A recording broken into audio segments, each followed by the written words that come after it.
Papua New Guinea পৃথিবীর অন্যতম বিচ্ছিন্ন এবং প্রাকৃতিক সৌন্দর্যে ভরপুর দেশ। এই দেশটি এমন একটি সাংস্কৃতিক কেন্দ্র যেখানে সমৃদ্ধ প্রাকৃতিক পরিবেশ এবং মানুষের জীবনযাত্রা একে অপরের সঙ্গে অবিরভাবে জড়িত। আজ আমরা জানব পাপুয়া নিউগিনি মানুষের জীবনযাত্রা সম্পর্কে। পাপুয়া নিউগিনির অবস্থান। পাপুয়া নিউগিনি প্যাসিফিক মহাসাগরের দক্ষিণে পূর্বে অবস্থিত। এটি অস্ট্রেলিয়ার উত্তর দিকে ইন্দোনেশিয়ার সঙ্গে সীমান্ত ভাগাভাগি করে এবং একটি বৃহত্তম দ্বীপজাতীয় দেশ। পাপুয়া নিউগিনি ভূমি আকারে বিশ্বের দ্বিতীয় বৃহত্তম একটি প্রাকৃতিক সৌন্দর্যময় দেশ। পাপুয়া নিউগিনি প্রাকৃতিক সৌন্দর্য অসাধারণ। বিশাল অরণ্য, উঁচু পাহাড়, বিরন্ত নদী এবং সাদা বালুর বীচ সব মিলিয়ে এটি এক অনন্য ভ্রমণ কেন্দ্র। এখানে বিশেষ প্রজাতির বন্যপ্রাণী এবং অজানা প্রাকৃতিক প্রতিদিন নতুন নতুন রহস্য উন্মোচন করে। পাপুয়া নিউগিনি মানুষের জীবনযাত্রা। পাপুয়া নিউগিনি মানুষের জীবনযাত্রা বেশ বিচ্ছিন্ন এবং ঐতিহ্যপূর্ণ।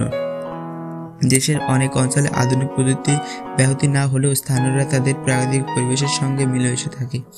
তারা প্রধানত কৃষি, মাছ ধরা এবং বনের ফল থেকে জীবিকা উপার্জন করে। তাদের বেশিরভাগ গ্রাম এখনও পাহাড়ি অঞ্চলে অবস্থিত, যেখানে মোটামুটি কোনো রাস্তাই নেই। পাপুয়া নিউগিনি মানুষের ধর্ম। পাপুয়া নিউগিনি মানুষের মধ্যে প্রধান ধর্ম খ্রিস্টান, তবে পাপুয়া নিউগিনির কিছু আদিবাসী জনগণ এখনও তাদের আদি ধর্ম অ্যানিমিজম অনুসরণ করেন, যেখানে তারা প্রাকৃতিক শক্তি, পুরুষ দেবতার পূজা করেন। দেশটির ধর্মীয় স্বাধীনতা প্রচলিত এবং অনেক উৎসব ও ধর্মীয় অনুষ্ঠান এখনও পালিত হয়।